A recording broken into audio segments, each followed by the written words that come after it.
Hello and welcome to Beyond Binary Thinking. I'm going to share with you a conversation I just had with Paul Field and Gabriel MacArthur. They are very interested in community and having lovely conversations where they reach across the aisle and understand people with differing opinions. So, to that end, I'd like to ask for some support to our listeners of the podcast. If you could please reach out to anyone you think would be an interesting guest with a different perspective that you'd recommend we have on, please reach out to them and ask them to come join us, because it'd be really good to keep having more interesting, wonderful guests to have thoughtful conversations with. Thank you so It much. was plus Dutch for cheers.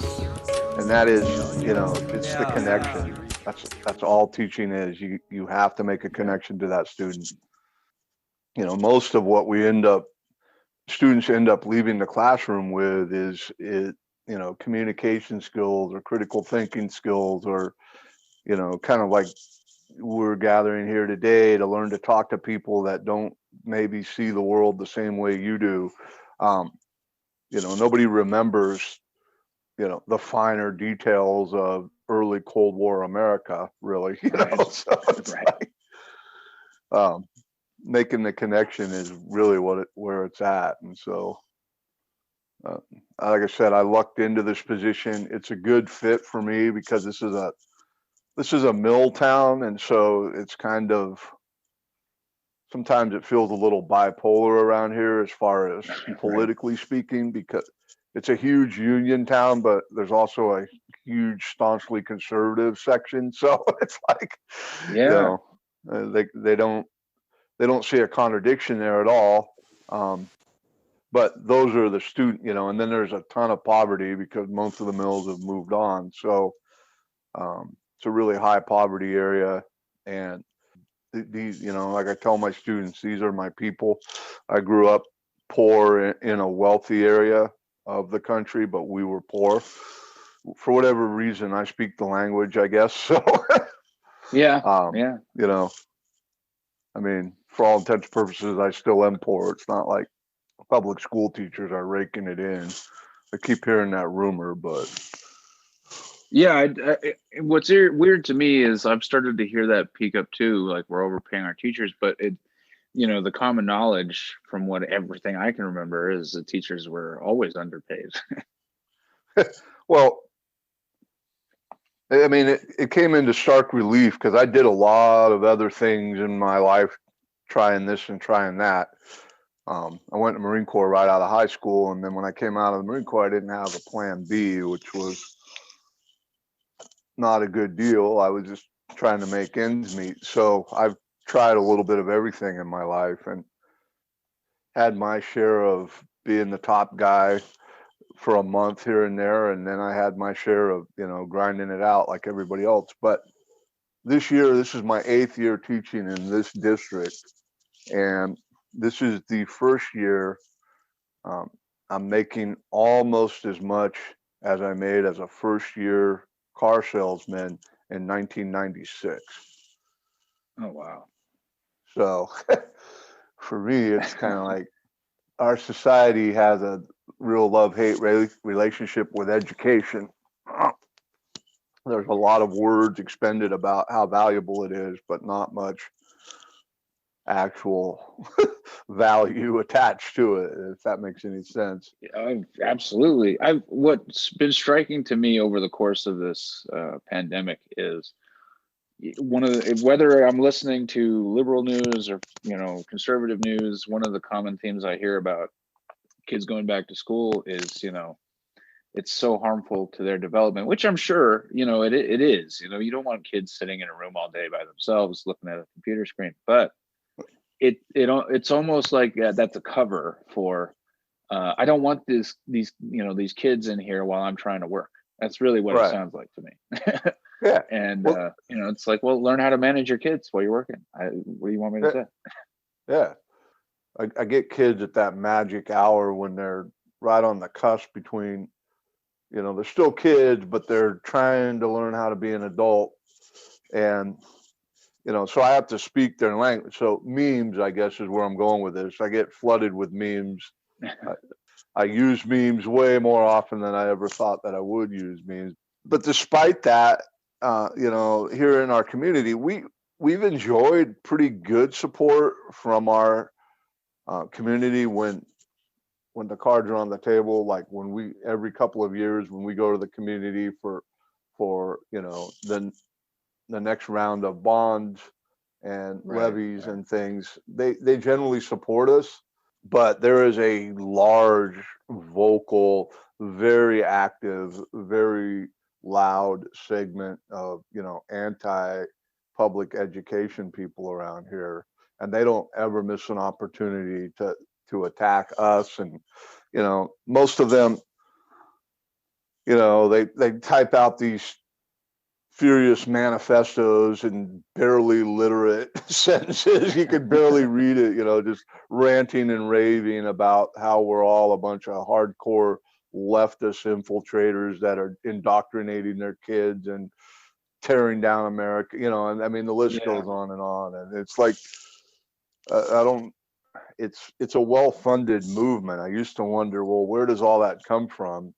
And then somebody made a comment once, we were talking about it, and they're like, look, the thing to get used to is everybody at some point in their life in America sat in a classroom. Even if it was 45, 50 years ago, they sat in a classroom. And so everybody believes they're an expert on education because they were in a classroom that one time. And it's true, it was kind of an aha moment. I was like, oh yeah, now I get it. But I mean, it's well funded.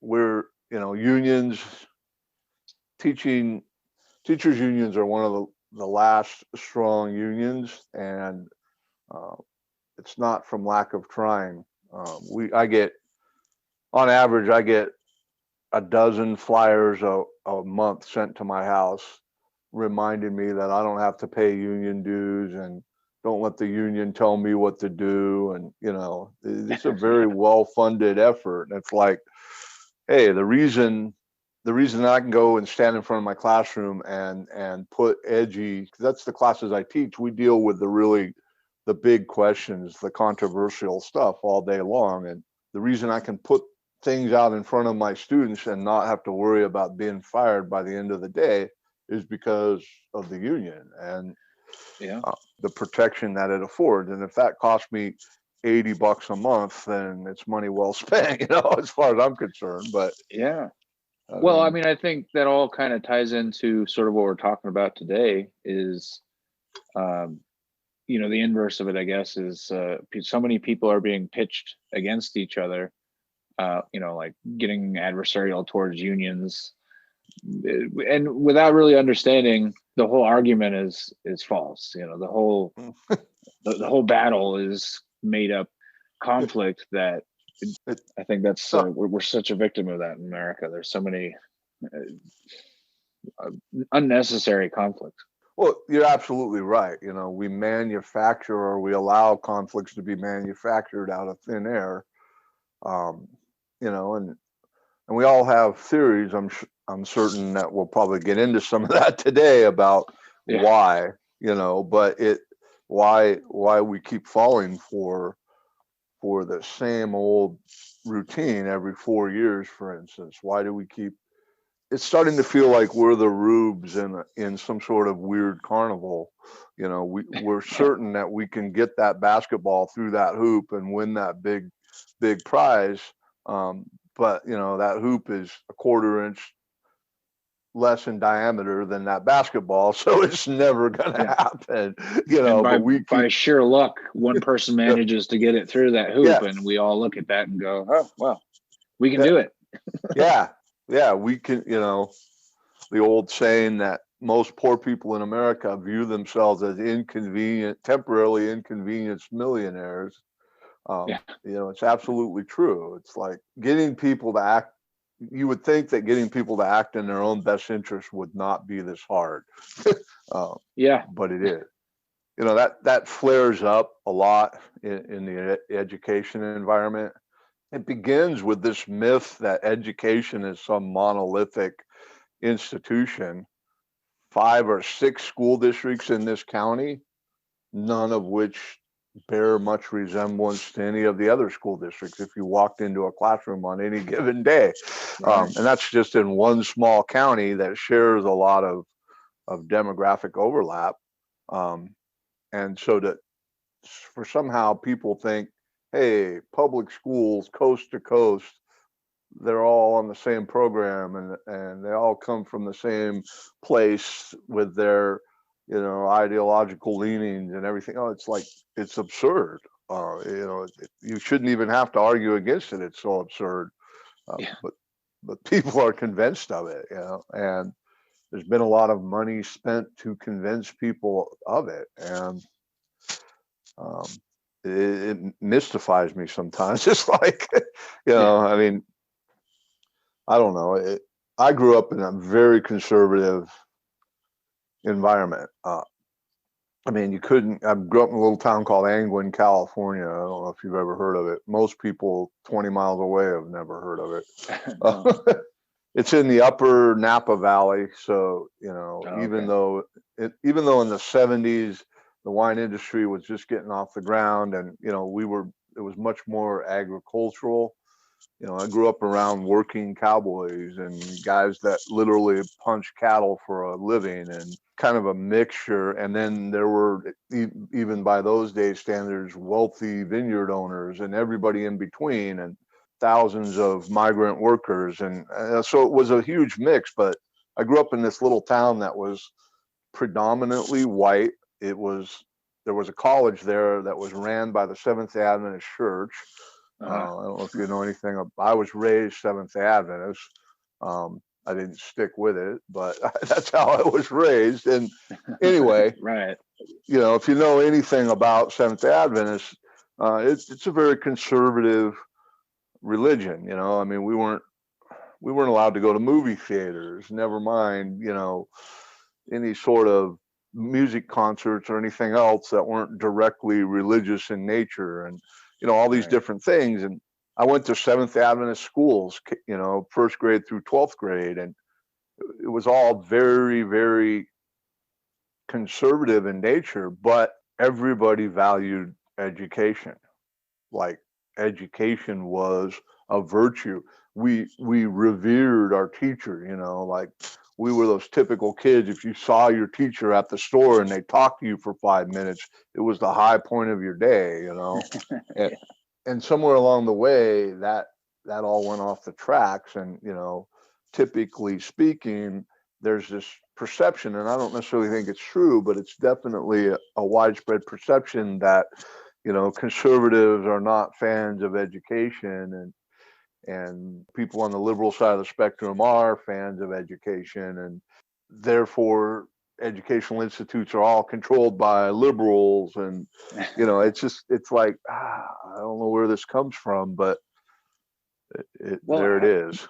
as far as colleges, I don't really I hear that more about colleges, that it's a liberal conspiracy to indoctrinate our children, and I Yeah. wish I could just grab a lot of these celebrity philosopher types, and just tell them it's just this simple. If you live in a small town and you go to a college in a big city, there's going to be a lot of other people there that are from different backgrounds than you, and you're going to inevitably get to know them. And Right. it's going to expand your view of the world. It's really that simple, you know. But they think it's and yeah, of course, there are some professors that have a more liberal bent or a more conservative bent or whatever the case is. But it's not like they spend all their time with that one professor. Right. They're getting a wide range of views, and Yeah. they're forming their own. Yeah, which is exactly the purpose Yeah. of education, and even higher education. I mean, I do tend to think, you're right. There's probably at least there's definitely a perception that, like, for instance, high school is much more rigid and dogmatic, and then colleges and universities sort of become these free fire zones. But it's interesting to me, people have pointed that out in a variety of different backgrounds. They say, look, a lot of people, they grow up and they never leave a 50-mile radius from where they were born. a staggering Right. percentage of Americans never get further than 100 miles from their birthplace. So you hit it right on the head. Of course, they go off to university, and now all of a sudden there's, 2,000 or 3,000 or more people around them all day that come from all over the world, and they're, for the first time in their life, they're exposed to this wide range of ideas, and a lot of them dramatically change their worldview, like Right. most reasonable human beings would do if you get new information. And so, Right. and then somehow that becomes indoctrination. Yeah. It's like, well, anybody who doesn't get outside of their bubble, of course, they're going to look at that as indoctrination, not realizing being in the bubble themselves is indoctrination. Yeah. I mean, I had to go through that, to be honest with you. I'm not I don't sugarcoat it with my students either. I tell them, look, when I was a kid, I bought into it 100%. I was all about, if you want to use a cliche, I was all about God, country, and apple pie, right? And mom, and went off to the Marine Corps. And at that phase in my life, 10 days after I graduated high school, I shipped off to basic training. I didn't have a well-rounded worldview. I didn't even have I read a lot. We weren't allowed to watch a lot of TV, so I read,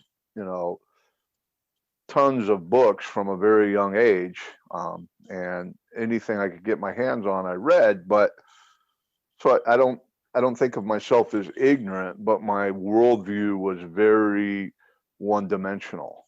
Coming out of that conservative background where things were, you just accepted things as this is the truth. Right. And then, going off to the Marine Corps, which is also a rigid environment. And I came out of that with this distinct, I tell people, like, my worldview at one point felt like there wasn't any problem in the world that couldn't be solved with enough killing, like, Yeah. got a problem with them over there, crush them, and now they're not a problem, right? And so I had to shed that over the years, and it took me a while.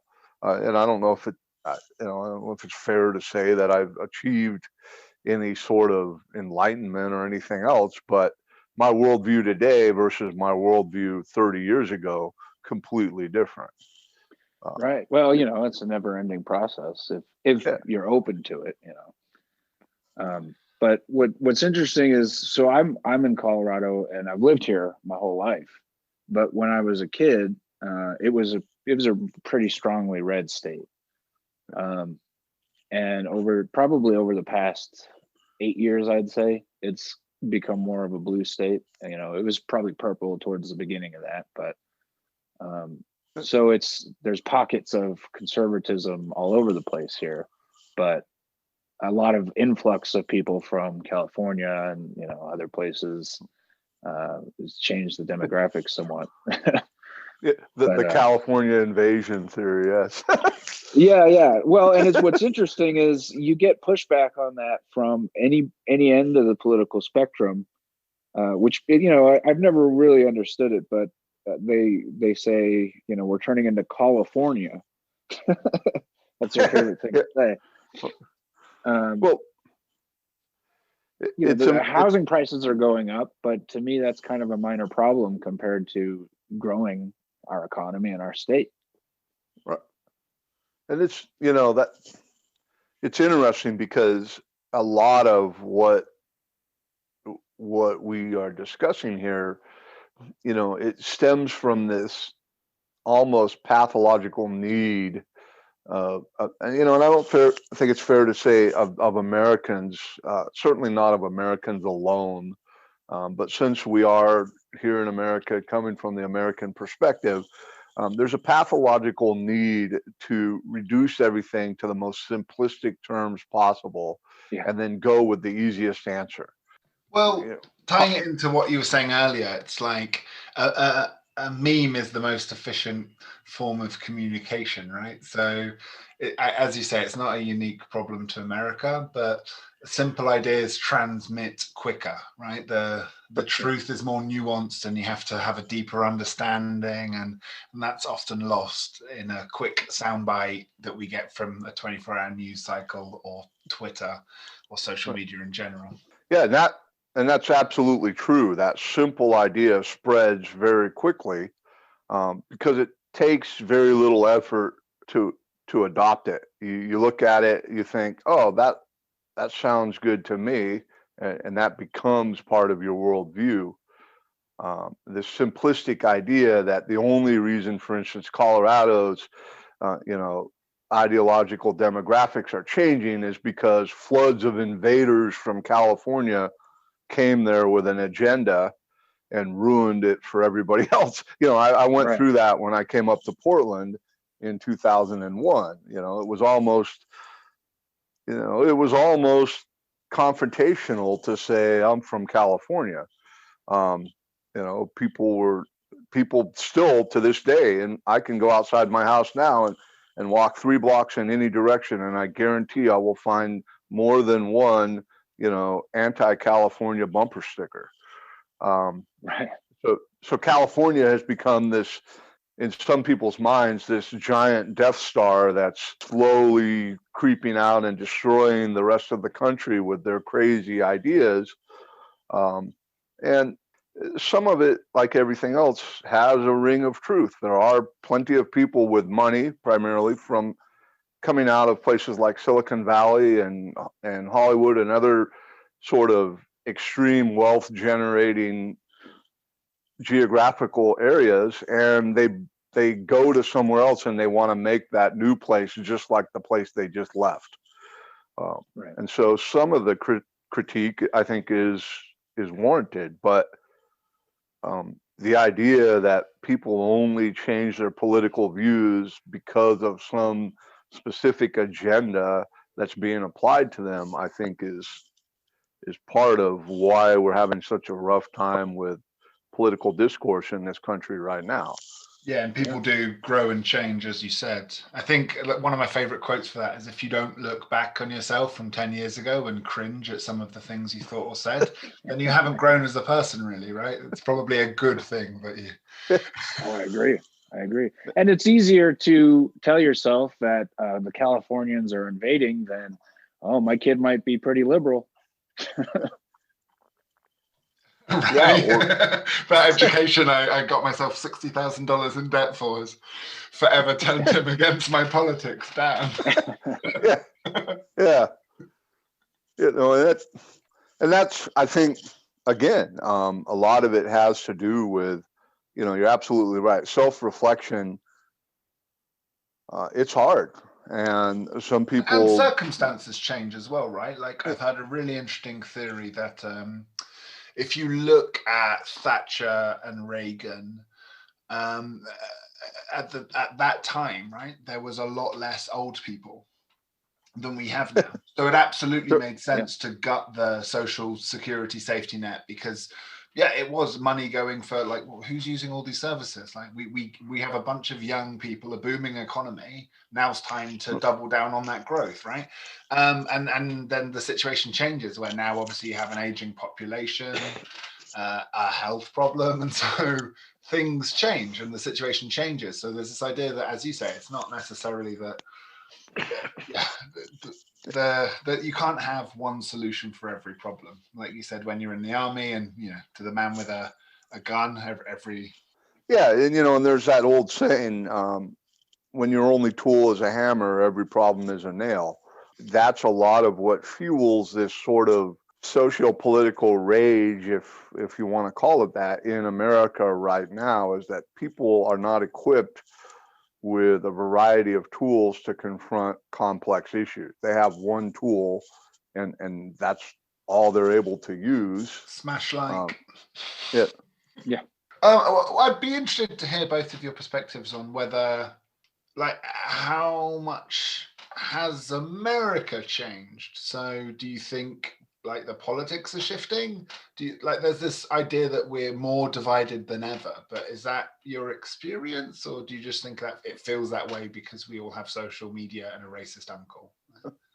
I think the visibility aspect of it is a big part. I couldn't say that we're more divided than ever when we had a civil war in the 1800s. That seems to me more divided than ever. The social media's aspect to amplify this problem. If there's a shooting, within 10 seconds, the whole country knows about it, and they might not understand. Well, shootings altogether have gone down over the past 20 years. They just see that and automatically think, well, it's starting to rise again. I would agree, and I think this perception, at least, is amplified. I mean, as a historian, if I can claim that lofty title, I don't know, but we have always been very contentious as a nation, politically and socially. We've been very good for much of our history at sort of sweeping it under the rug or reducing the idea that there's just a few malcontents out on the fringes of society and that most people are happy. But I think social media has, amongst other things, it's allowed people to construct these echo chambers. The way social media works is it swathes you in things that you like, and it exposes you to more and more things that you like and less things that you don't like. And so over a very brief period of time, everyone around you in social media seems to share your worldview. And so you become absolutely convinced that you're correct because, quote unquote, everybody thinks this. Yeah, everybody agrees with every election ever, right? That both sides can't believe that their side didn't win because they're like, well, I checked my Facebook and everyone was agreeing with my side. Everybody voted for him, how or her. How could she possibly lose? And it was, it's like, well, there's a whole world out there that a mixture. And of course, the pandemic has just really inflamed this trend, but we were already doing it before. Our worlds are shrinking down to this bubble where there's this technological mediator between us and the real world, and there's this curator, if you will, that filters the information coming into our little bubble in a way that gives us a very skewed view of the world and what's going on in the world. If you don't make an effort to go out there and see for yourself, you become very convinced that your worldview is the worldview. And I think that's certainly inflamed our ability to have reasonable discourse, certainly in my lifetime. I was born when Lyndon Johnson was president. Obviously in my younger years, I wasn't paying much attention to anything that was going on. But, I think back on the tone and I think back on the discussions that were taking place, and, people are losing the ability to agree to disagree because everything has become a weaponized version of itself. Words have become weaponized, and people have adopted these, completely intolerant, inflexible situation or attitudes towards what they perceive as the enemy.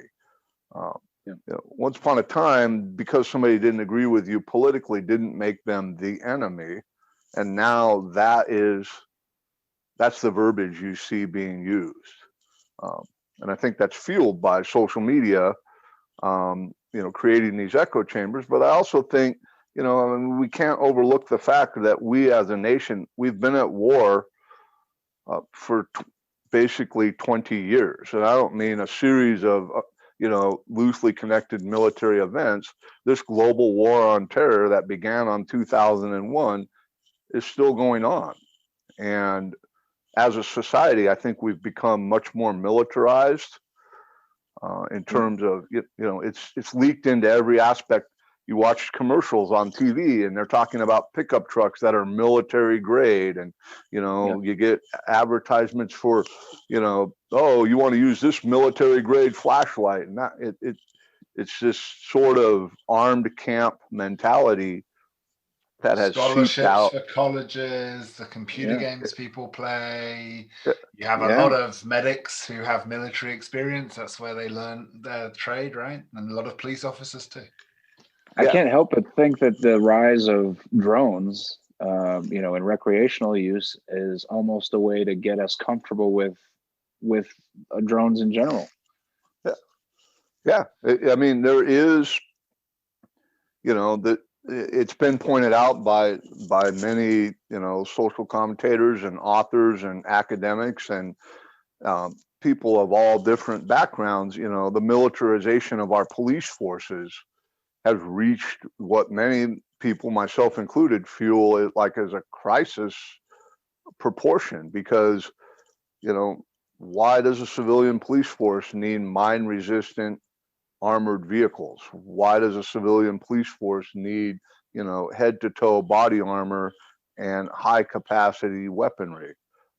It doesn't seem to fit their mission or what they exist for, and that attitude has leaked over into our political discourse, and how people feel like our society should be structured, comes from that attitude. Yeah, and as you said, to the man with the hammer, right? And if a police officer's going out tooled up for war, then that is what's more likely to happen. Yeah. You can see it, interestingly enough, you can see that a very similar, if you want to look back in time frames, the early Cold War years, the 1950s, that so-called golden age of America. There are so many parallels between now and then in terms of themes. This intense rise of nationalism, this intense sort of backlash against the concept of racial equality, and this feeling that we are somehow locked into an epic struggle for the existence of our nation, and you're either contributing to winning that struggle or you're the enemy and you're part of the problem. Those attitudes were very prevalent, especially in those early Cold War years. You could see, it's quite easy to see those themes kind of coming back around again. Yeah. I mean, as a kid, I was fascinated with McCarthyism and how that could happen in America, and just the lengths that they went to. And, when I was studying it as a kid, it was really more just a curiosity about that time period. But growing up, watching it start to bubble up again, it's frustrating, because you almost wish that people knew that history a little more intimately so that they could be informed as these allegations start getting thrown around left and right. Yeah, and it's been really disheartening hearing there's just such a simplistic take on Nazi Germans that they were bad and they were evil and everyone dressed in uniforms and acted the same. And aren't we glad that we're free and so different from them? And you're like, oh, you really missed the whole lesson of that history. Yeah. Because Germany was a very educated, cultured place. And the point of that is that the Germans aren't inherently evil.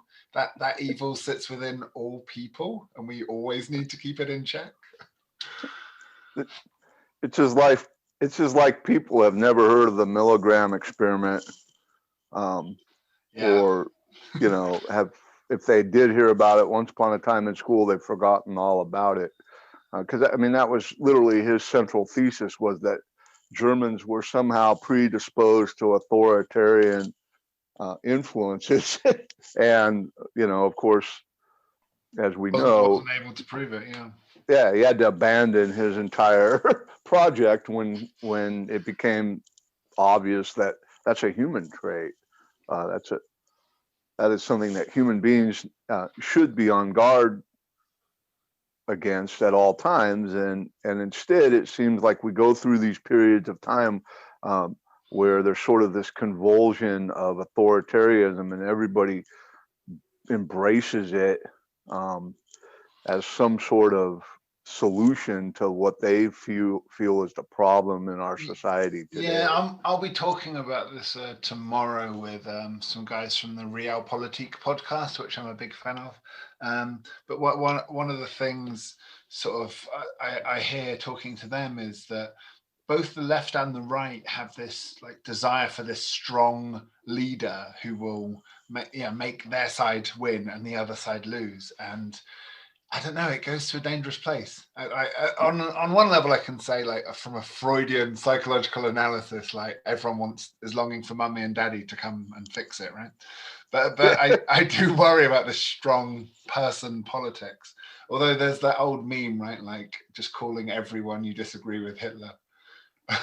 Well, yeah, and I think that's a big misconception too. Is people seem to think that the right has a monopoly on authoritarianism, at least in America. But as in my experience, that's not true at all. I think there's a lot of authoritarian tendencies on the left, just as much as there are on the right. Yeah, ban things, make things illegal, and yeah, we know the Twitter mobs acting like the Spanish Inquisition, hunting for wrong think and bad tweets. I mean, one of the things that I've observed going to political meetings and, especially Democratic Party meetings is dissent is not tolerated whatsoever. And to the point to where I've seen people get violent with somebody who's shouting down a politician who's speaking, a Democrat who's speaking.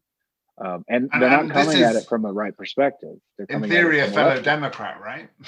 Yeah, no, and that's exactly it. It's a typically a progressive, or socialist leaning who calls out the Democratic politician for something they were doing, and there's no tolerance for it whatsoever. I've seen somebody I know was at one of the meetings at it was their state convention. I can't remember the state, but she got hit by a guy with a cane because she was protesting the speaker. So I think that's each side, the right and the left, thinks that they're not capable of those tendencies. And I think that's partly contributing to the problem. I can't speak to America. I'll let you go in a sec, Paul. Just a quick thought. I can't speak to America, but in Britain we find the Conservatives are much better at papering over those differences and cracks and becoming quite a broad church coalition. So if you look at Brexit, for example, which divided the British politics entirely, if you look at foreign policy, internationalist, hawks versus isolationists, if you look at religions, which don't play as big a factor in European politics, but are a case for some politicians, and even our current Prime Minister, who isn't particularly popular with most of the Conservatives, but they seem quite good at getting along anyway for tactical reasons. And I'm often dismayed watching the left just splinter and fracture for any reason.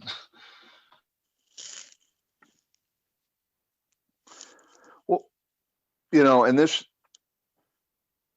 is sort of a big point with me. I've spoken to this a little bit in some of the writing that I do, and I've gotten an amazing amount of pushback from people that initially say, "Oh, we agree," and then they're like, "Oh, wait a minute, we didn't know that you really intended to try to be nonpartisan." They default to sort of these partisan positions. Yeah, I get that a lot. People love my takedowns on the other side, and then when they find me taking down their side, they're like, "Hey, I thought we were on the same team," and I'm like, "Nah, I just call bullshit as I see it." Yeah.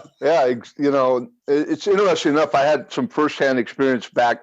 I was in grad school when the Occupy protests started to go on, and being in Portland, and I attended a very extremely liberal college for my grad program.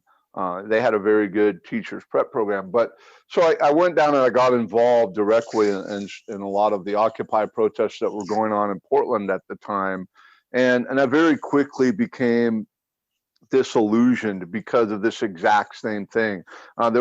The people that were involved there, they weren't looking to create an open and free environment where exchanges of ideas were valued.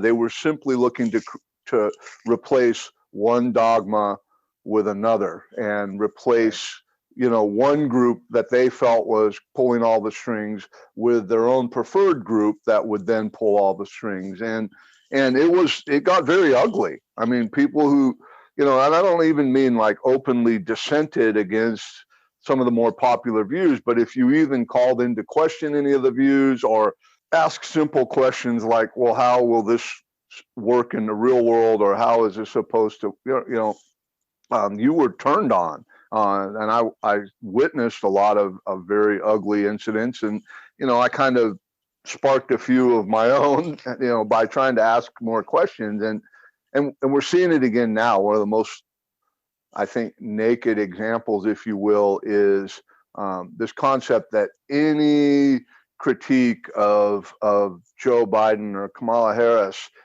is akin to treason, and you're, shut up and vote for what's best in this country. And the number of times that I've been told, you can't call into question their political record, and you can't say, how can I trust somebody to be in charge of sort of revamping our criminal justice system when they've both done so much to contribute to some of the worst elements of our criminal justice system.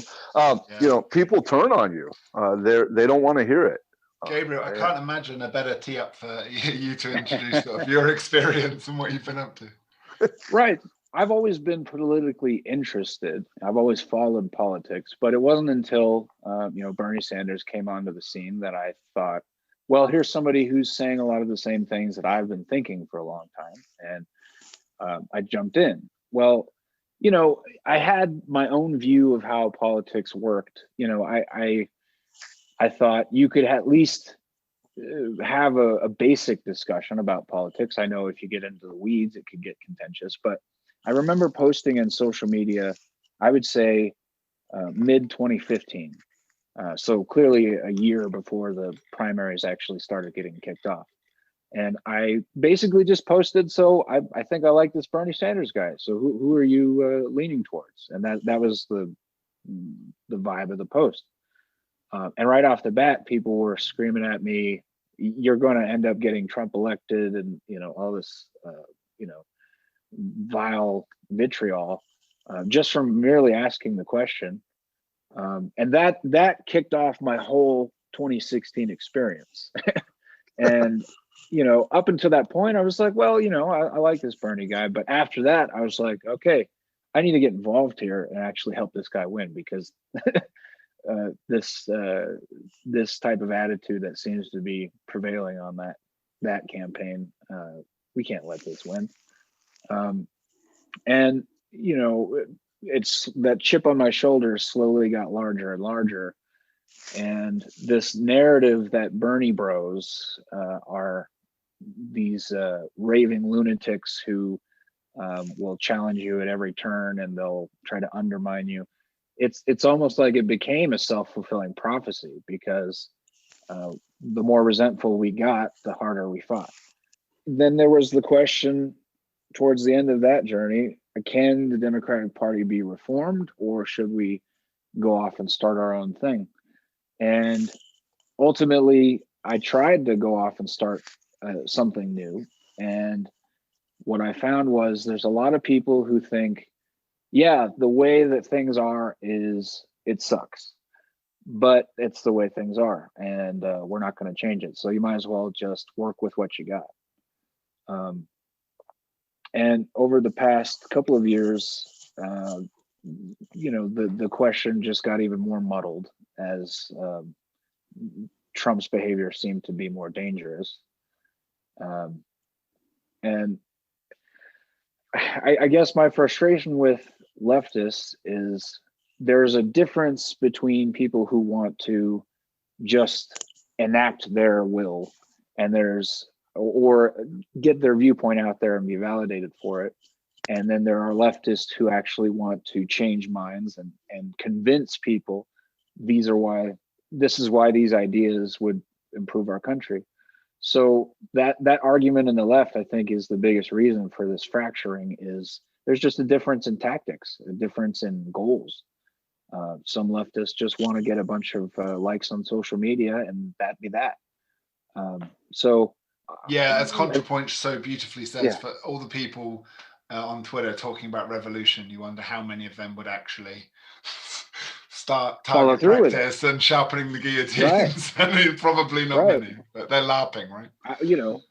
I don't know about most other leftists, but I don't want to see bloodshed in the streets. I don't want to see violence. I want to, I want us to achieve our goals through the Just want democratic healthcare, process. man. Just want healthcare. Right. Yeah.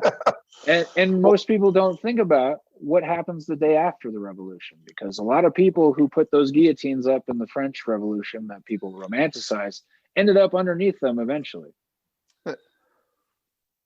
Well, so then I have a question for you, Gabriel, because this sort of resonates with my experience. Being in a high school, trying to get adolescents involved in civic life and the political discourse in our country, it's a hard task. It's a never-ending, sort of effort. But back in 2015 and 2016, the sort of energy that swept through my classrooms, and I realize this is very anecdotal, but this was what I'm seeing with my own eyes. Kids got excited about Bernie Sanders. They did, and it so happened that we held the caucuses at the school that year. There were lines mostly consisting of younger people in that 18 to 24 graphic, stretching down and around the building and out into the ball field. I mean, people stood in line for hours to get into a room to caucus and to exchange ideas. And I, as an educator, I got excited about that. I said, look, this is what we need. This is going to be a defining moment. But then, and Bernie Sanders repeatedly said that he was going to take his fight for the nomination onto the convention floor. But then he didn't do that. And I'm going to use sort of the observations that many of my students made, as they sort of dejectedly dropped their Bernie pens in the trash bin and trudged home. In their eyes, he sold out. He basically got on board with the machine and gave his little speech at the convention about how we all need to be unified. And that destroyed a lot of younger people's view of the system. They felt like he was just sort of sucked up into the machine, and I'm not saying it's a valid view, but I'm saying that's the view they had, and it's hard to get that back. Many of those same kids today, they're ardently, they're either open about I don't intend to vote, or I'm going to vote for Jill Jorgensen because I'll never vote for a major party candidate again, and they have all sorts of different views, but it definitely was a moment that felt like, okay, what happened to the fire? So I guess my question. I think for a lot of people, Bernie Sanders' campaign represented the possibility that we could win the argument through democratic means, right? So what I mean by that is, instead of what the paradigm we've been experiencing for a long time, the Democrats blame everything on the Republicans blame everything on the Democrats.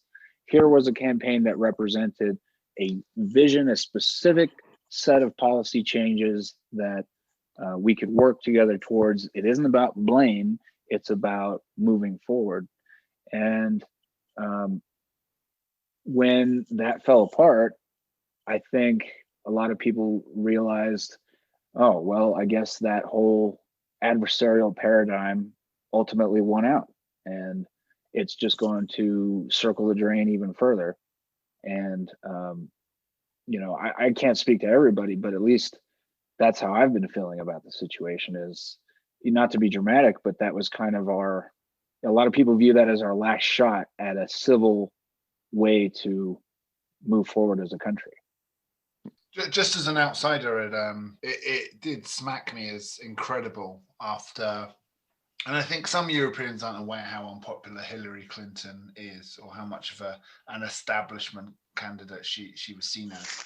But yeah, after losing to Donald Trump, the Democrat Party decided to double down and be like, anyone else who was more establishment than Hillary Clinton, who can we find? And that's definitely, I mean, that's hitting the nail on the head with a lot of the sentiment that I see and hear back from people. It's like, wow, talk about saying, well, this didn't work at all in 2016, so we're going to do twice as much of it. And this time it'll work. This time we'll be able to shame enough people into supporting our candidate that it'll work out for us. The truth of the matter is, there really isn't, and I've taken a tremendous amount of criticism, and probably some of it is well deserved. I don't see much of a difference when it comes right down to where the policy meets the people in presidential administrations in my lifetime. Without picking on anybody specifically, the working class in America, our situation has gone one direction and one direction only since 1970, and that is downward or ever more precarious. I mean, I've been looking at the stats on it, and it's funny because people still talk about millennials like they're children, but they're 30 years old now, right? But they still feel like children because a lot of them are having to live with their parents or in very cheap rented accommodation. If you look, I think the typical boomer, sorry for the pejorative term, but I think we all know what the generation I'm referring to. I think they had 4 times more money than a millennial when you account for that's the way the economy's gone. It's like a quartered for people. There's still this desire to sell the idea of the American dream to people that can't afford to buy that idea. You're absolutely correct. Working class wages have remained stagnant since 1970, while executive level salaries have increased nearly 1,000-fold, and shareholder value now has become sort of this economic virtue that no company wants to set aside in favor of their workers, and this has happened across both, tying it back into the idea of a political party. Both parties have contributed to this trend, and so I think a lot of Generation Z, the people that I spend a lot of time around, they can't quite define why they're angry, but they know they're angry because their parents have struggled their whole lives. I think it was Howard Zinn who once famously said, look, they tell you that in America, if you work hard enough, you can become wealthy. Well, we know this is a lie because we see people work hard their whole lives and they're never wealthy. It's not a direct quote, but he said words to those effect. And I think, Generation Z is sort of checking out. They're just saying, look, we're not going to play that game. And my experience with them is a lot of them are fully prepared to let it all burn down before they participate in a game that they see as completely rigged. Well, I can tell you, where my anger comes from is, I came of age right at the height of the crash, the 2009 financial crisis. And not only that, but I was also becoming a father at the same time, fresh out of high school, and trying to find a job.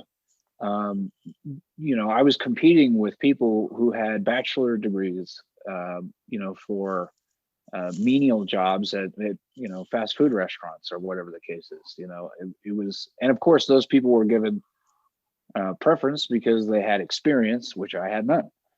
And having to be a father and learn my way in the world in the middle of all of this upheaval, looking at all the foreclosure signs in the neighborhoods on my street, it inherently gives you the feeling that this whole system, there's something wrong here. And like you said, I couldn't necessarily articulate it at that time, but having now witnessed the second crash within that time of my adult life, I guess, earlier this year. It breeds frustration to tell people we've got to change the system. Something's wrong here, and for people to say, well, the system's not perfect, but it's what we got, and that be the only answer. It sounds to me almost too simplistic, but I think a lot of the upheaval in our political process, the reason that these, to use a term that I'm not a huge fan of, the reason that these culture wars are so successful at inflaming, both factions against each other is because there's this underlying economic despair, and everyone wants to tiptoe around that, because to admit that in a place like America, most people have no real hope of economic equality or even freedom in their lifetime, sort of strikes to the heart of how we view ourselves as Americans. And so nobody really wants to say that. And if you do, you'll be very quickly branded some sort of radical, fringe agitator. But the numbers don't lie. Of all the things that are very easy to quantify and look at the data and say, this is what we're seeing, economics is one of those things where data speaks and everything else is just rhetoric. And, that trend is downward every year since 1970. And you guys, you're bumming me out. I think, give me some hope, give me some optimism, please. Yeah. Well, yeah, it's very hard. It's very hard to get involved in a political process, knowing full well that on the other end of that, no matter who is victorious in a couple of weeks, your prospects aren't going to be any better than they were. That was not the optimism I was hoping for Gabriel. I think most people would agree in America that none of us like to see this amount of division, and we would like to be more unified as a country. But I think the problem is not many people have articulated why, they like, people will say they like to see bipartisanship, and of course on paper, bipartisanship is two parties with opposing ideas coming together and compromising, right? And of course, most people would agree that's a beautiful thing. But what I try to tell people is when you hear the word bipartisan, be very careful, because most of the time what that means is these people who, when they're in front of the cameras and the microphones, will blame the other side, but when they're behind closed doors, they can agree just fine on things that benefit them. Wow. Across the board. And I know that doesn't sound optimistic, but I think if we can start articulating that with people we don't agree with and help them understand, a lot of these divisions are arbitrary. They were, provided to us, not naturally, organically, brought up. I think that you can at least start to have a conversation with the other side. And that's a great word. I'm glad you brought it up, because built into our system is the necessity for compromise. That's how it was designed. And there have been some spectacular failures in the world of compromise over the history of our country. But it wasn't until, I would say, and others could disagree, but I would say, Ronald Reagan in 1980 and 81, where the tide began to change and compromise began to be viewed or to be sold as a bad word. Both sides, and then we see this in the 90s and the 2000s with the rise of the Tea Party, and they begin to coin terms like rhino, Republican in name only, and things like that, where there was this entrenching on both sides, at least on the public side of the house, that said, we're not going to give an inch. There won't be. And so they constantly refuse to compromise on things that are actually beneficial to us as a society. Healthcare being one of those. Yeah, and tactics like filibustering and refusing to get anything the Democrats suggested voted through. And But then when it's time to, for instance, go to war, we get bipartisan unity.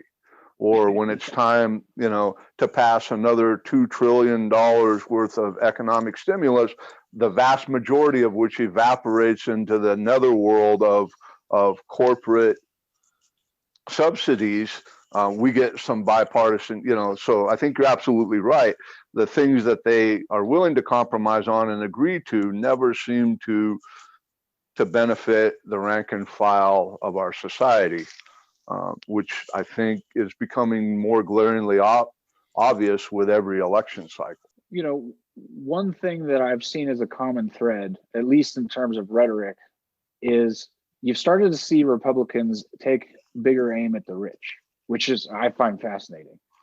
You start to see some of this populist, that politician right there is taking corporate donations. That politician right there is voting according to the will of the pharmaceutical industry, or whatever the case is.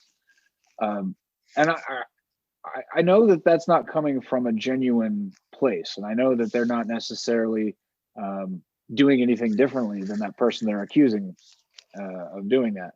But I do think that it shows at least a glimmer of hope that the class consciousness is going to become more prominent in American politics, because one of the most ridiculous things I've heard, at least on the left, is this idea that racial equality and economic equality are not the same thing, and you shouldn't bring them up in the same conversation because they are both important issues that need to be dealt with on their own. But economics is at the root of every issue that we deal with in America and the world. If somebody can't work a job and pay their bills, then what else really matters to that person? In that moment, at least. Who cares how much racial sensitivity training the person giving them their soup at the food line has received? It doesn't really seem to be addressing the problem.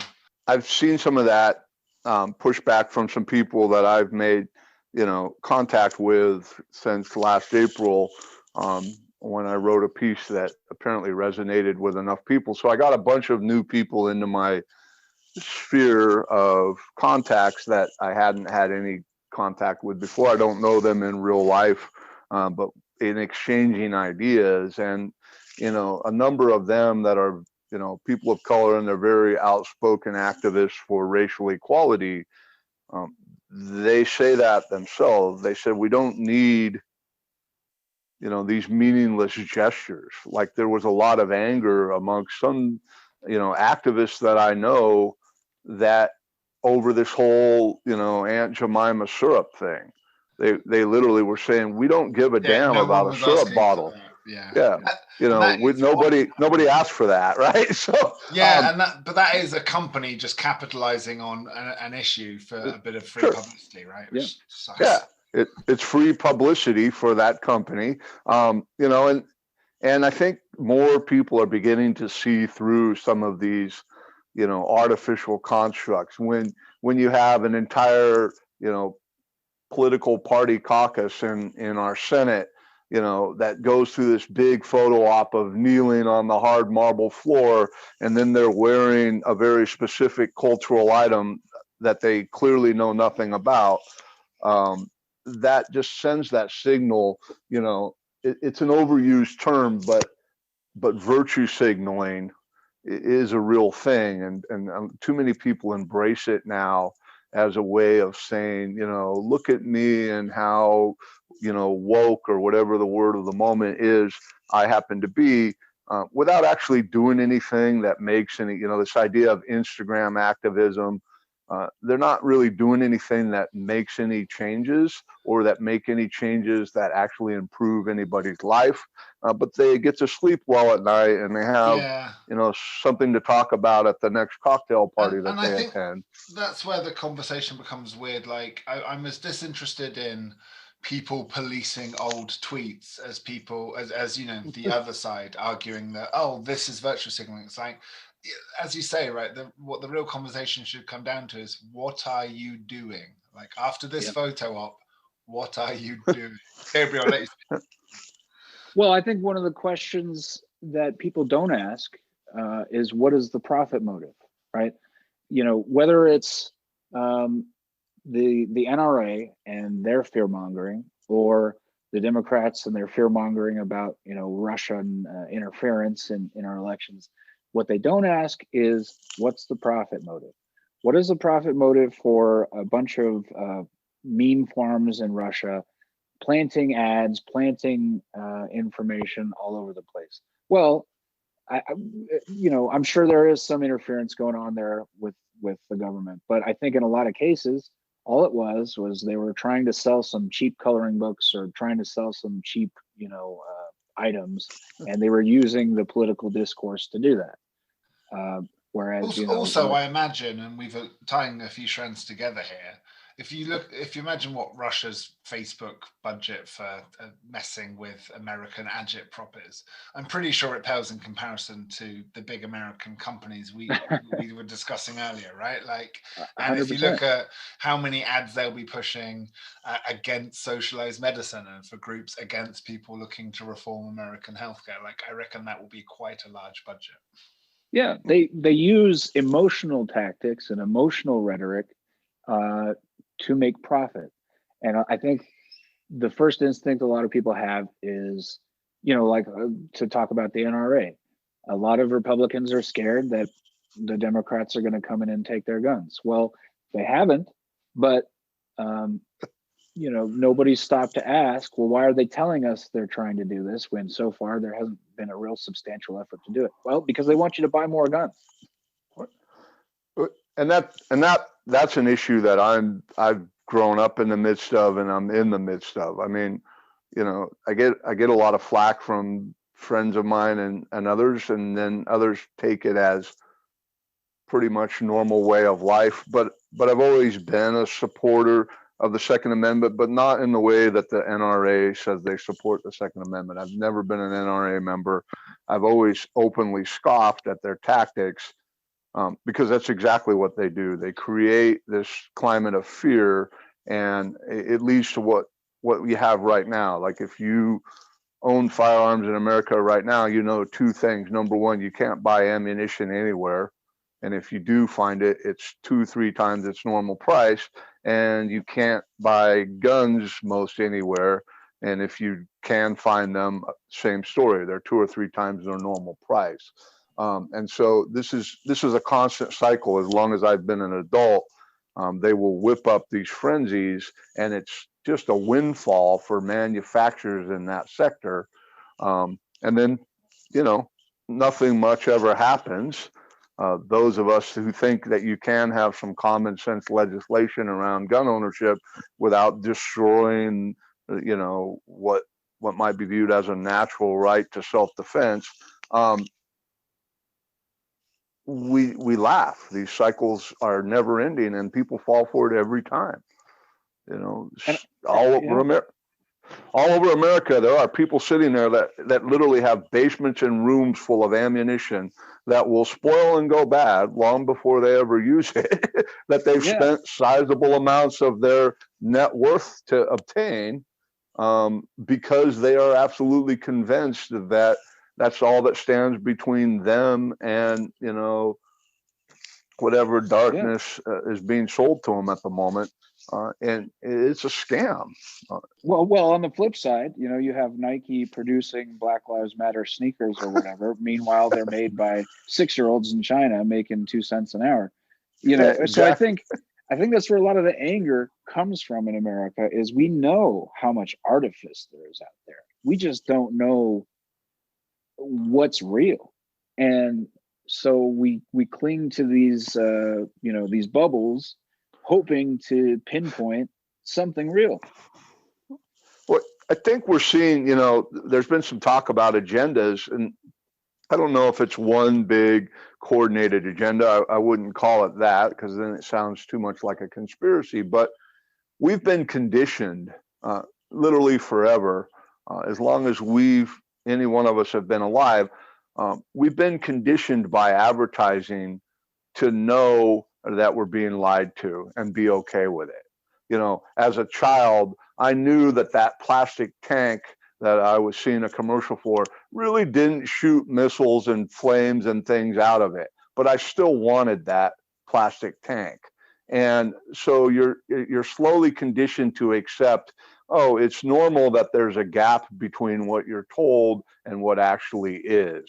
And now we've seen that, and I don't know if it's now or it's probably always been, we've seen that spill over into the areas of life that matter, our civic lives, our social structures, and our societies have become sort of this infomercial. If you look at this presidential election that's going on right now, you can clearly see people that are telling their audience whatever their audience wants to hear. And we know from experience that they're not going to follow through. Neither one of those candidates is going to follow through on what they're saying because they never have in the past. But we accept that because we're used to, we say, well, that's just the way it is. You can't expect a politician to keep their promises. They have to get elected. And I think that's one of the major pitfalls that we're trying to deal with right now is this gap between what we're told and what reality is has gotten so large that it causes real harm. It's no longer a minor disappointment. Oh, I didn't get this or that. It's now, entire segments of our society are collapsing and being destroyed because of this gap between the rhetoric and the reality. Yeah. And the anxiety around the uncertainty causes people to cling to things that they feel comfortable with. One of the things that frustrates me when I'm talking to just about anybody is don't read that news source or don't listen to that news source because, they're telling you full of lies. And what I tell them is I listen to everything. I read everything. I don't have to agree with Breitbart's articles to read them and understand what they're saying to people or what their perspective is on the issue. The idea that we need to turn mainstream media off simply because they're lying to us. What I try to tell people is no matter what source you're looking at, whether it's Breitbart or Project Veritas or CNN or Fox News, they will tell you the truth when it's convenient for them. And the trick is to consume as many of these sources as you can so that you can try to pick out those convenient truths that they try to use to undermine the other side or whatever it may be. Yeah, it's when the two sides are agreeing with each other, you got to be wary. 100%. A big 100%. lobbyist, a big lobbyist is in the front. This idea of civil discourse, it sounds more appealing to people than they actually find it. It was interesting this last week. I don't know if either one of you caught this letter that was run a month or two ago.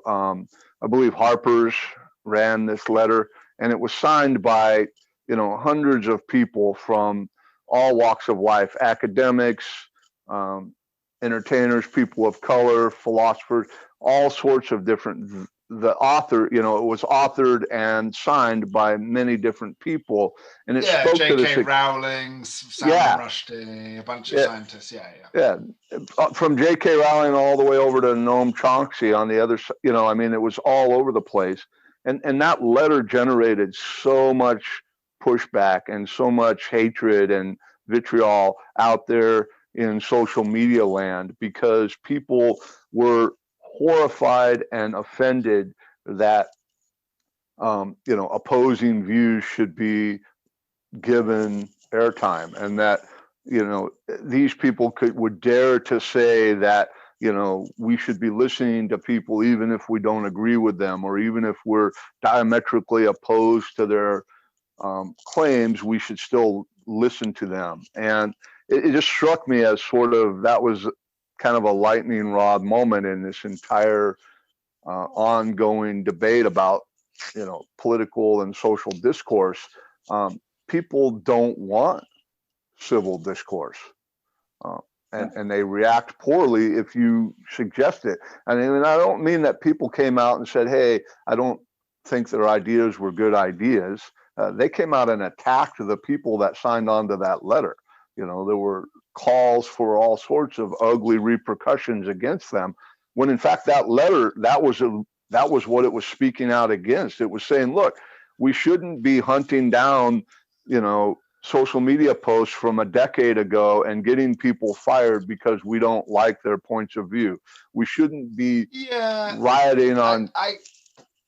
I could speak to the flip side of that argument, and some of the more legitimate criticisms amongst the noise. So, to give the devil their fair due, I think that came out after J.K. Rowling's particularly strange blog about how trans people are trying to sneak into changing rooms to rape women. Yeah, well, which was an odd one. So I can kind of like, and then the week after she was like, why can't we all get along? And you're like, because you just wrote that shitty blog. Yeah. So no. With the flip side, I do see it, but you're right. Like, I think, and also, no, I'll finish that line of thinking before we synthesize and all agree. I think the other thing as well with J.K. Rowling case specifically and the people she was defending, and I think the right often mischaracterizes the left as cancel culture trying to get fired.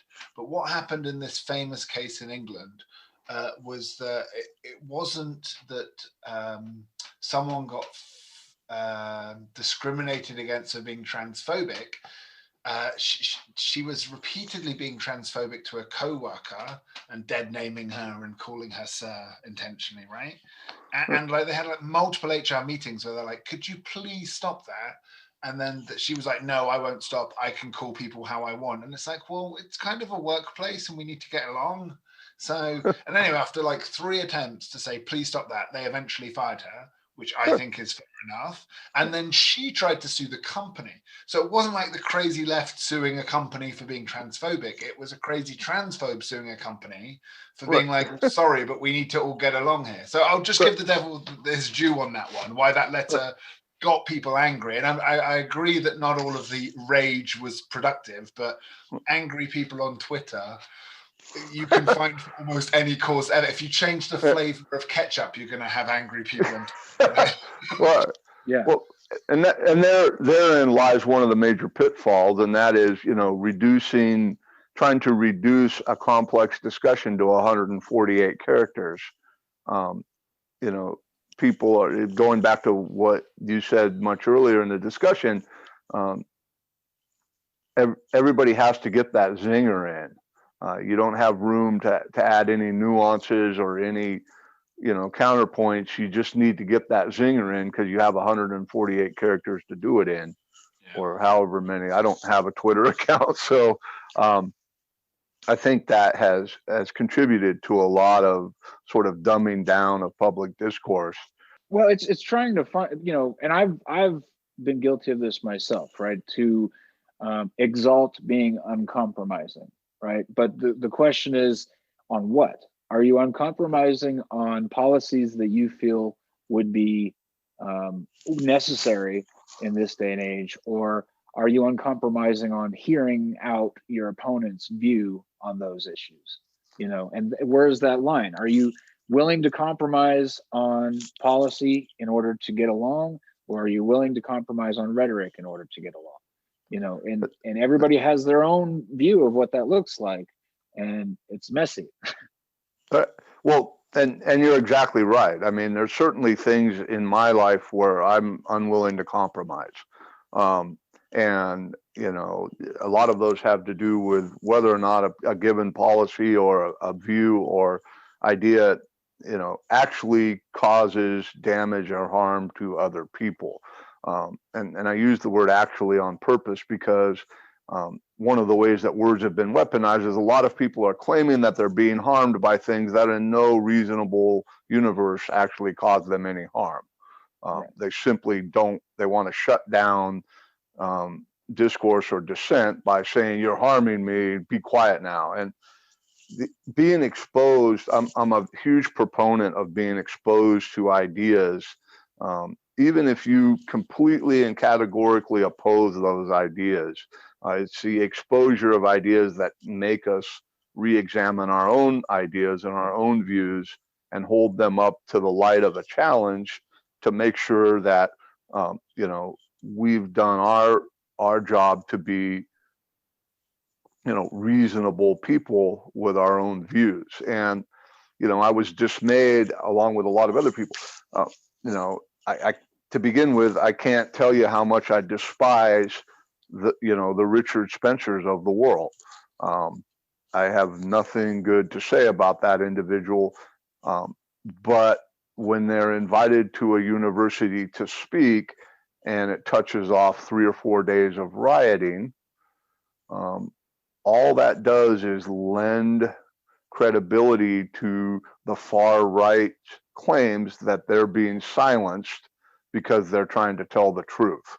Much better approach to that in my book is to let him come to that university, to stand there and speak, and let the failures of his ideas be apparent to everybody.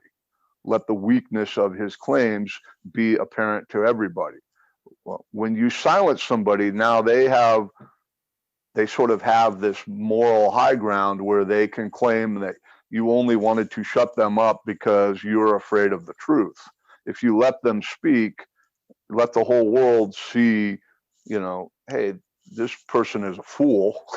Their ideas are ridiculous, but they got to speak them and moving on.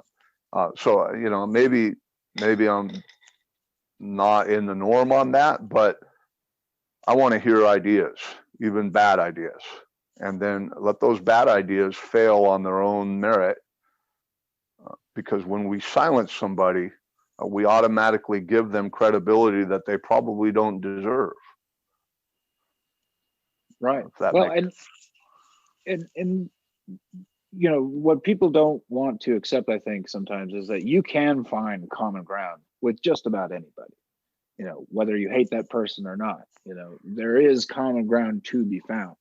But there's this, I can't say that this has been said straight out like this, but my view of the situation is a lot of people look at finding common ground as enabling that person, and not understanding finding common ground is most likely the very first step in changing those views that you hate so much. And or at least better understanding how they reached that viewpoint and maybe offering a better counter argument than you would have before. Yeah, and I think the big thing there is that people go too directly for their goal. So like you said, like if you find common ground with someone, maybe you can change their mind. But that shouldn't be your purpose of talking to someone. And it should be your purpose in confronting people, or not even confronting is the wrong word, meeting people with different ideas. And I found if you can just meet someone and find out they have different ideas, just enjoy that moment of hearing a different idea, because social media algorithms don't give you that. They just give you what you want to hear, what you've already heard. When someone tells you oh, here's a new story about a thing you've never heard before, it's okay to not be oh, but I heard in the news that everything you just said is wrong. And okay, yeah, chill out. For instance, I was talking to a Republican one time, and I don't imagine that they were radical Republican or whatever the case is, but the idea of healthcare came up, and before I even had a chance to talk to them about what my view on healthcare was, this guy said, "Oh yeah, we should have had Medicare for all a while ago." And I was kind of stunned, really. I didn't know what to say. And he said, "Yeah, it cuts out of all the bureaucratic bloat."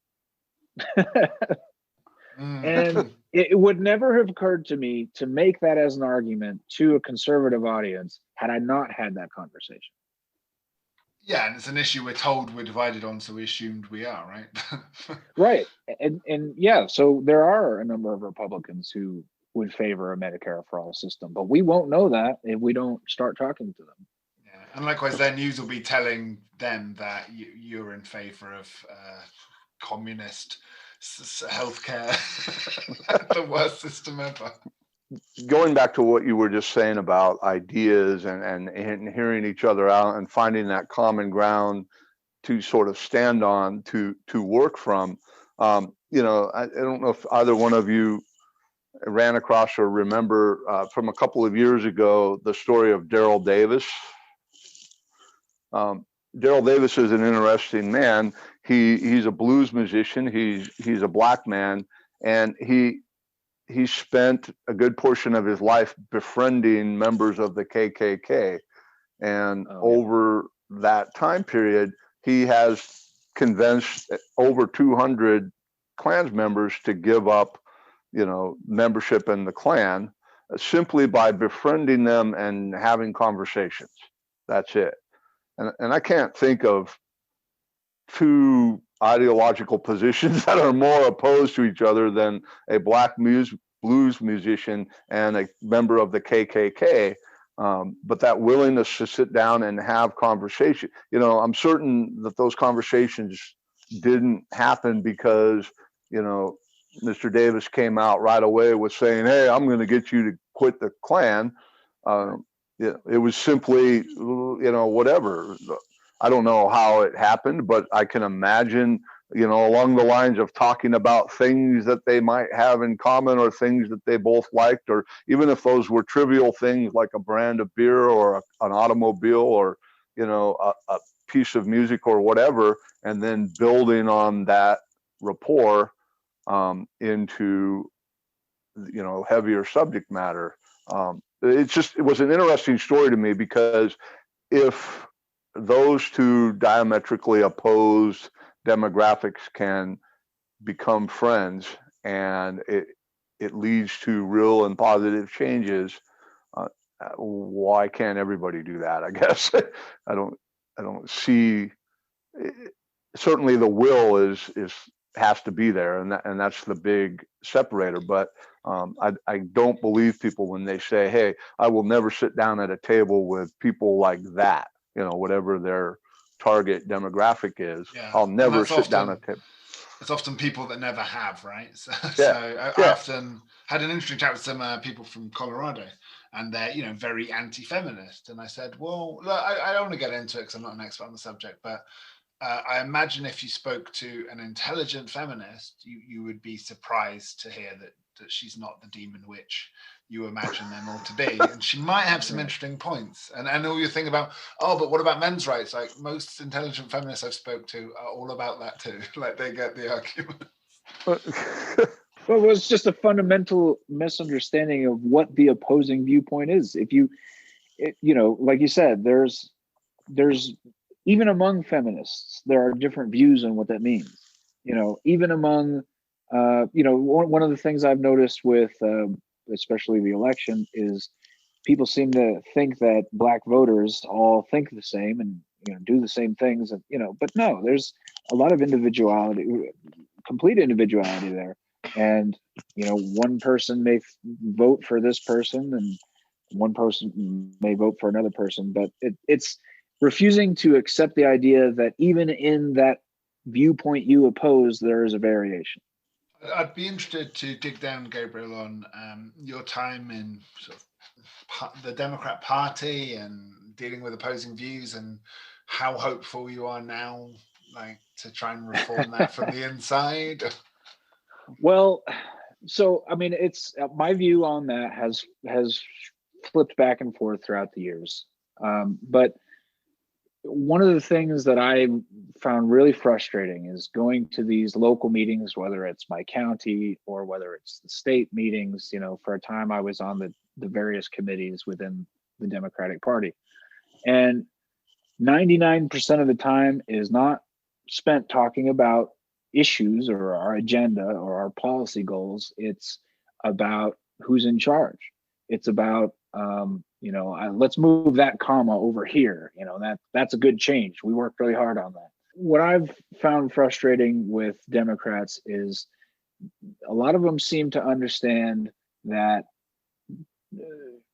the Democratic Party is not as left as it claims to be or presents itself as, but they present that as a necessary evil because there are reasonable Republicans out there who can see our point of view. And on paper, sure, I can understand that thinking, but what I've tried to tell Democrats is we need to stop trying to package moderate conservative ideas to Democrats, and we need to start packaging leftist democratic socialist ideas to moderate Republicans, because they can be receptive to those. As I mentioned before, there are Republicans who think that we need socialized healthcare in America. I would recommend rebranding it, but yes. Yeah. And I think that it's possible to reform the Democratic Party and to make it more inclusive of democratic socialist ideas. The problem is you have a lot of leftists who think it's beyond repair and we need to start something new. And then you have other Democrats who are convinced that we can save the party and reform it. If either of those camps decided to join up and enact their particular strategy, I think it would work. But the idea that third party politics is a dead end is kind of feeding itself. They tell me, yeah, we could, or we should have a third party that represents true leftist ideas, but our system's just not designed that way. And what I always want to ask them is, well, what was there before that system? Everybody thinks that something is going to stay the way it's always been until it's not. And whether that's just natural evolution of circumstances or whether a bunch of people just got together and decided enough was enough. I think the biggest problem is people think they don't have the power to make these sorts of changes. And I hate to say it, but when you're the only one saying that we need to make those changes and everybody's telling you, yeah, I totally agree with you, but I just don't think it's possible. Is part of the problem the obsession with voting? Because I think the interesting thing of this topic, right, is that we're talking politics, and so much of it hasn't been about the act of voting, which is once every 4 years, right? It's about having conversations with people you agree with and having more open and interesting conversations, having conversations with people you disagree with, maybe getting involved in local government or, the bigger parties. I do worry that that's part of the problem, is that people think that politics is something that happens once every 4 years and then they just forget about it for the rest of the time. Well, yeah. I mean, what I can tell you, trying to reform the Democratic Party in the years in between elections is very lonely because, like you said, people pop up once that general election, starts heating up. But in the years in between, when you're trying to talk to Democratic Party officials and people who are involved throughout the years, they just tell you that now's not the time. We can work on this when the election comes along. And then when the election comes along, they say now's not the time. We need to focus on that after the election's over. And when it comes to voting, I think there's a lot of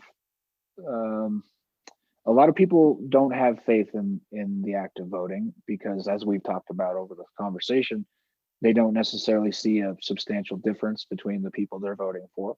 But there's a disconnect too, because when the George Floyd protests popped up and you started to see a lot of corporate or institutional admitting for maybe the first time that there is institutional racism we need to address. That was progress. And that was progress that was not brought about in a voting booth. That was people taking to the streets, making their anger and their discontent known. And, I find it interesting when people who are involved in politics on a granular level, on the local level, they talk badly about people who they view as armchair activists, people who just seem to tweet out things. But I don't know if you've observed this. There's been plenty of instances where a whole lot of angry tweets got a company to change a policy that had been in place for a long time. Whereas government regulation seems to take decades to make that company make that same exact change. So, yeah, I think there's a question over how effective the voting system is. Well, I think I think a valid criticism of the voting system is the gap between people who feel strongly about an issue and people who actually show up to vote. We don't have what I would consider to be even reasonable voter turnout typically for either any part of our election cycle. So there are generally elections every year from local level issues all the way up to national elections every 2 to 4 years. And one of the things that so many people overlook is you're going to have the biggest impact. Your vote is going to cause the biggest splash, so to speak, on local level issues, those off-year election cycles, but they don't show up. We barely get, in recent elections, we've started to get into the 60% range during a presidential election year, but during an off year, you're lucky if you get 40% voter turnout on those issues that have the most direct effect on people in your community.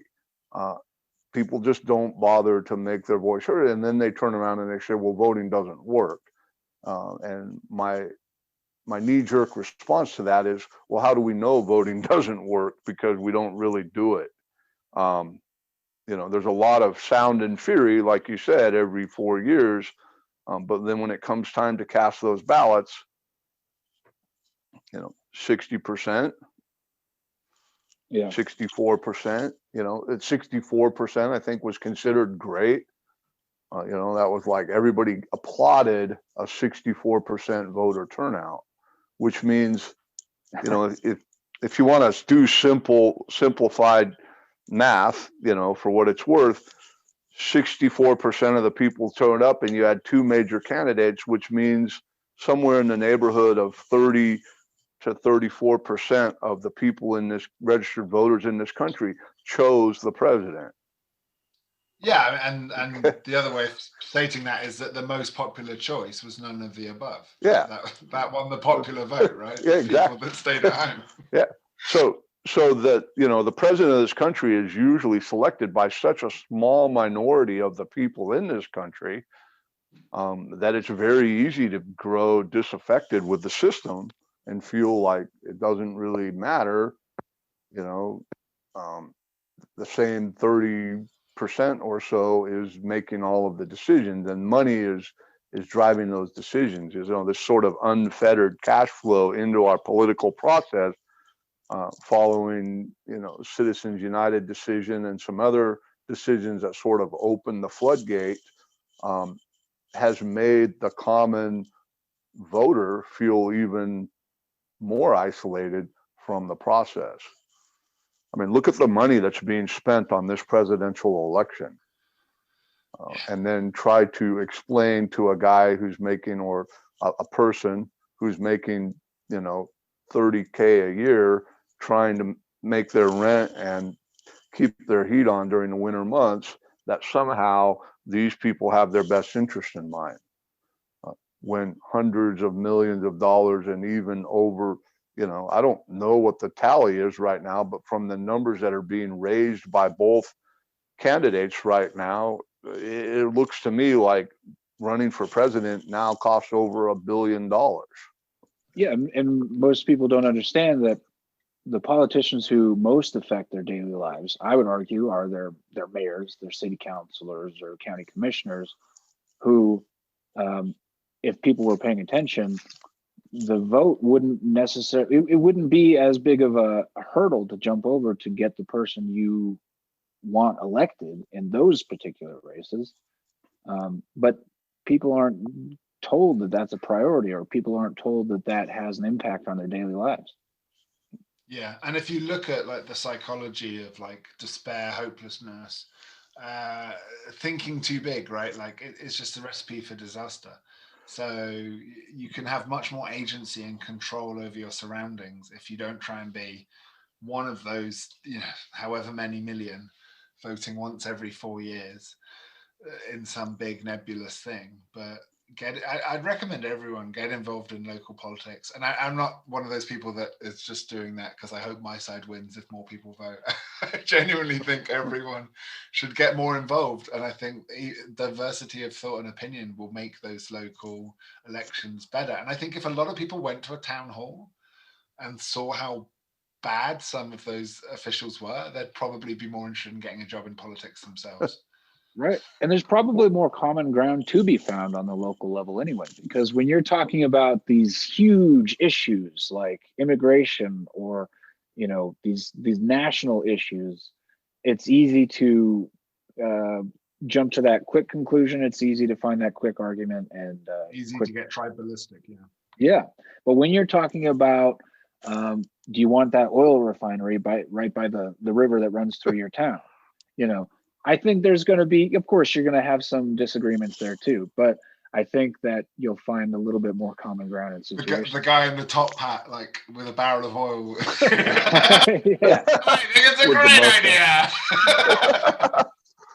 Well, and this is, it really strikes to the heart of the matter. And local, people have become accustomed to viewing our political process sort of in a top-down model, when in effect it should be, and was designed to be, a bottom-up model. The closest elected officials to you have the greatest impact on everything. Like take school boards, for instance. That's probably one of the lowest barriers to entry into an elected position, is to run for school board. Historically, school boards were some of the first place that women were allowed to be elected to school boards. That is literally probably the lowest rung of elected political positions. But look at the impact that a school board can have, both in the sorts of curriculum that they adopt and the supports that they put in place for teachers. And each one of those teachers, obviously this is something near and dear to my heart, but those teachers are coming into contact with how many different people that are now growing up and voting. It's not hard to make a solid case for, people focusing closer to home. And then those ideas that they feel are worthy, those will percolate up over time. And not just the ideas, right? The people too. People forget politicians don't grow on trees. So if you're supporting a young candidate for change, right, today, and then that helps their political career get started, that they will end up, as often happens, right, moving up. Let's see how far those ideas take them. And they'll take all of those local ideas with them as they climb the political ladder, so to speak. And they will take the support, of Main Street USA, to use an overused term, with them as they climb the ladder. When we come at it from this top-down approach, we are literally abdicating, to the big corporate interests in our society. The kind of money that has made themselves unassailable to us, the commoners, so to speak, are now dictating what sort of values and policies should be adopted in our political process, versus having people take these local grassroots ideas up the ladder with them over the course of their political career. And people I think there's a lot of apathy around incremental change on national politics, but as we've said, on the local level, there's a lot more room for more quick changes to be made, which in turn, I'd imagine, motivates people to do even more and go from there. Well, how empowering is it to a young voter, or even an old voter for that matter, to see what you want happen right in front of your eyes? Even if it's on a relatively minor issue, to see that, hey, I've got drainage issues on the street in my neighborhood. It floods every time it rains, and it rains all the time around here. So I go to the city council, I don't get the response that I want. So I get involved in the process, and a candidate assures me that they're going to listen to our needs, and we elect them, and the next thing you know, my drainage issues on my street are being addressed. I mean, that's a real superficial example, but now you're seeing the process in action.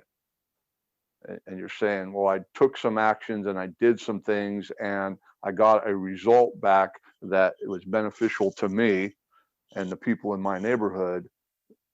Now I can see how this should be working, and then expand out from there.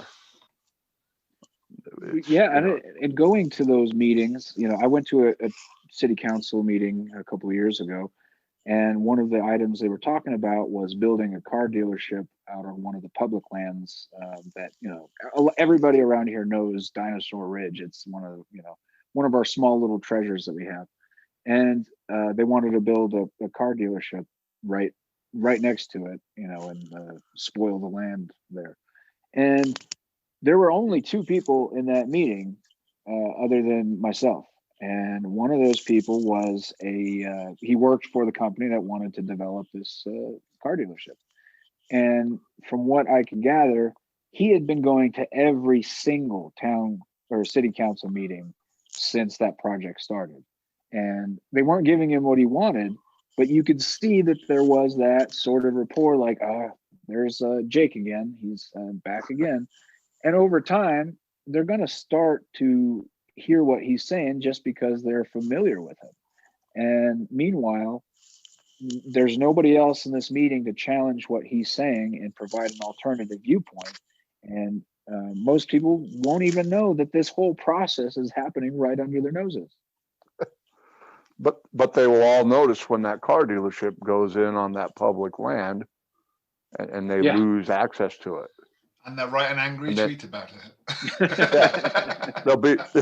There'll be lots of fist shaking at that point, but I think we found some optimism, guys. Well done.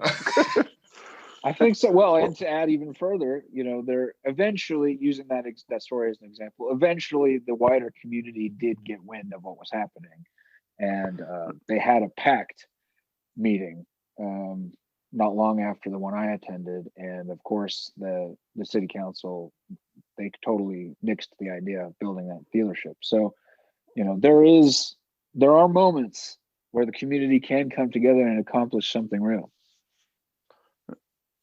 The trick is to make those moments be the norm rather than the exception. And exactly. We talked earlier about this idea of economic exceptionalism, if you want to use that term, where we point to that one occasional person that makes it out of abject poverty into the lofty heights of wealth and privilege and fame and fortune, and how those exceptions are held up as examples to why we should all continue to adhere to this sort of outdated economic policy. It's interesting. I think that we need to abandon those ideas in the economic realm. I think we need to adopt those ideas in the political realm. And I don't think those two realms are exclusive of each other. But as far as making political action happen, I think we should be pointing to those exceptions and saying, look, here is a glimpse of the possibilities. If we want this, we can actually get this, rather than simply throwing our hands up in the air. I think you're right about social media. It does facilitate some positive changes. Whether or not those positive changes outweigh a lot of the negatives, that's a personal opinion that everybody is going to have a view on. But I think we should be trumpeting these local examples of how the political process works to sort of get people, if I can use the term, sort of prime the pump. Get people, because people are so cynical right now. I mean, cynicism has almost reached a religious level in this country when it comes to politics. But they're right to be. Your odds of changing the world when you're one of millions of people and you get one vote every 4 years, that is legitimate cynicism. But everyone wants to change the world, but it starts in your backyard, right? Right. I mean, if your world does change when your backyard changes. Most people, I mean, that was something I was going to comment on a minute ago or a while ago. I think the conversation moved on from there, but this idea of, I've begun to toy with the idea that at the upper levels of our political process and our corporate process, so our economic and political processes at the upper level, they have embraced globalism. But down at the rank and file American citizen level, the rank and file people in the street are largely still isolationists. And so the people at the top of the process, whether it be economics or politics, are making moves on a global scale, while the people at the bottom of the process can't understand why they always seem to be coming out on the short end of the deal, because they are still viewing the world through an isolationist lens. So many Americans never travel abroad in their entire lifetime. So many Americans, and this goes back to what you were talking about with medicine.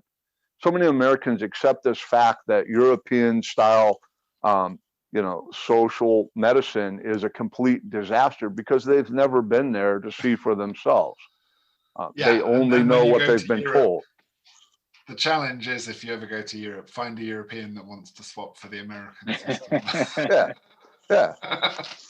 And that's exactly it. Because Americans are sort of stuck in this isolationist world, where their view of the world is fed to them. That it's not something that most of Americans go out and see with their own eyes or experience for themselves.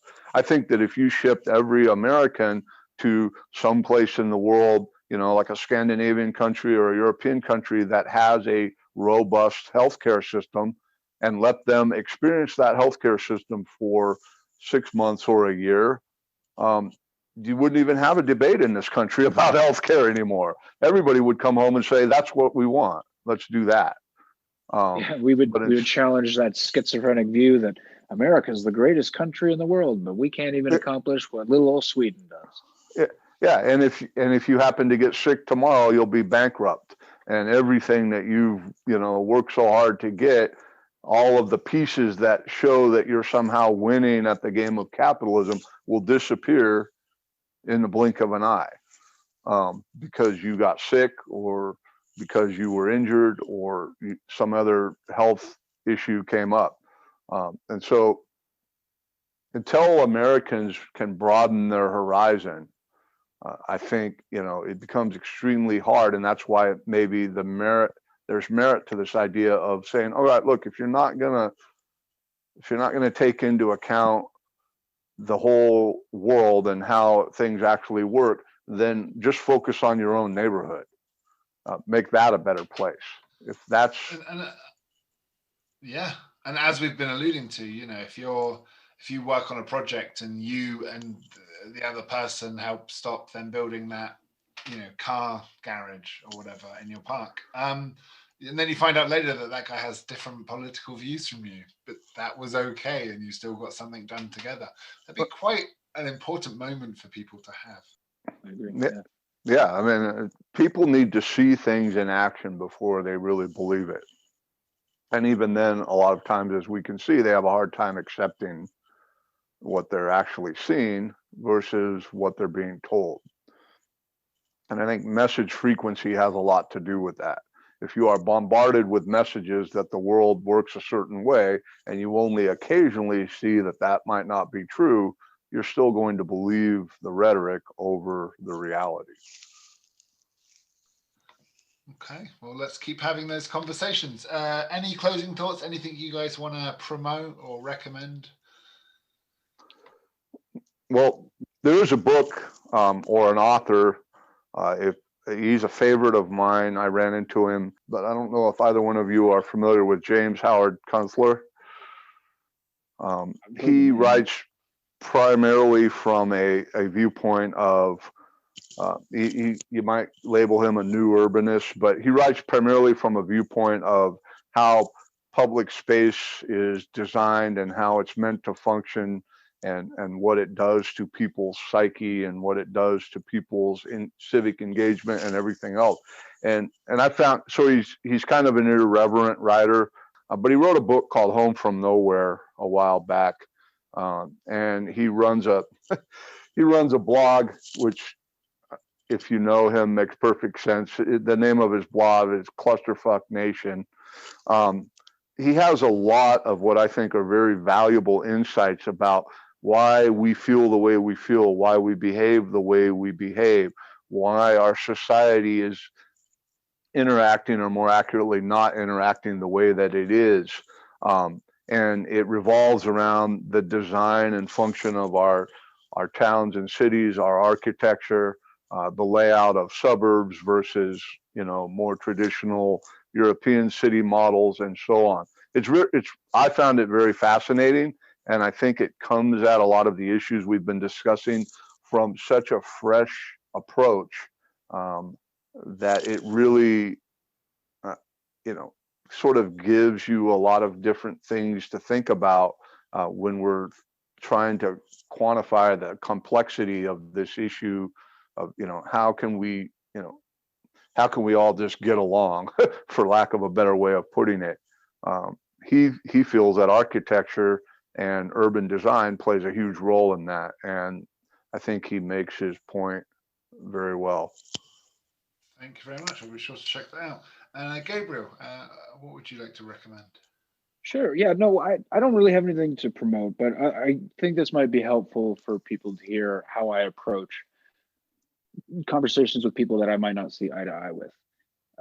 One of the things I try to keep centered in my mind at all times when I'm having a conversation that could possibly be contentious is the person I'm talking to wants to live a fulfilling life. They want to feel a sense of purpose. They want to provide for themselves and their families, and do more than just be quote unquote cog in the system. Everybody that I talk to, 9 times out of 10, maybe there's that one anarchist out there, but they want to feel those things. So I try to work from that point forward. And obviously what that looks like to people is different depending on who you're talking to. But if you can start from that point, understanding this person wants those things just like I do, then you can start to find out where that meets. And then once you get to those divergence points, you've already established that basic agreement between people, and help understand that they are people who have feelings and wants and needs just like you do. And automatically having a more humanistic viewpoint of that person is going to lead to a more productive conversation most of the time. If you can't, then you can disengage from there. But I think doing that first is always worth a try.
Much, gentlemen. I really enjoyed that. That went even better than I was anticipating.